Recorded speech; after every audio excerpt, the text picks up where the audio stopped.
Bonjour, un tutoriel pour vous présenter comment utiliser en fait des données de rapport isotopique pour réaliser une datation absolue. Donc d'abord, nous avons des mesures qui ont été collectées et réalisées à partir d'un spectromètre de masse, et ces valeurs apparaissent ici. C'est du rubidium 87 sur du strontium 86. Donc, ma première chose à faire, on va sélectionner le tableau, et ensuite, à partir de ce tableau, on va aller ouvrir un tableur. Donc ici, je travaille avec OpenOffice. Donc Classeur, c'est un logiciel gratuit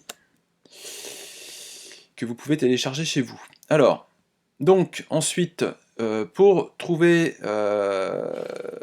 l'âge de cette structure, il va falloir que je trouve d'abord le coefficient de la droite pour ensuite l'utiliser pour l'équation. Donc, je sélectionne ici mes rapports isotopiques. Ensuite, je vais faire insertion, diagramme, pour représenter une droite. Voilà, terminé. Donc là, j'ai mon nuage de points. Maintenant, à partir de ce nuage de points, je vais aller faire une courbe de tendance pour déterminer, retrouver l'équation de la droite. Donc pensez à afficher l'équation. Si des fois c'est ligne qui apparaît, il faut aller dans type. Donc OK, et donc là j'ai le coefficient directeur de la droite qui apparaît. Donc il est là. Alors maintenant, à partir du tableur, je vais déterminer l'âge de ce granit. Donc je vais utiliser la formule T est égal à L. Alors Ln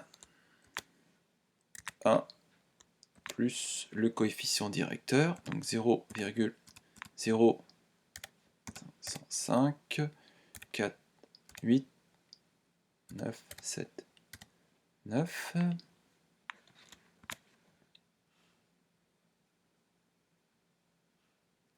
Voilà, divisé par la constante de désintégration du rubidium strontium, qui est 1,42, 10 puissance moins 11. Alors les 10 puissance moins 11 en tableur, voilà, on fait grand E et on met moins 11 à la suite. Donc voilà, je valide.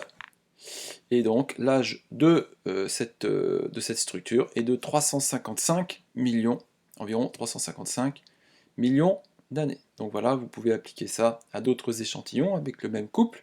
Si vous changez de couple radioactif, il faudra penser à utiliser la bonne constante de désintégration. Bon courage!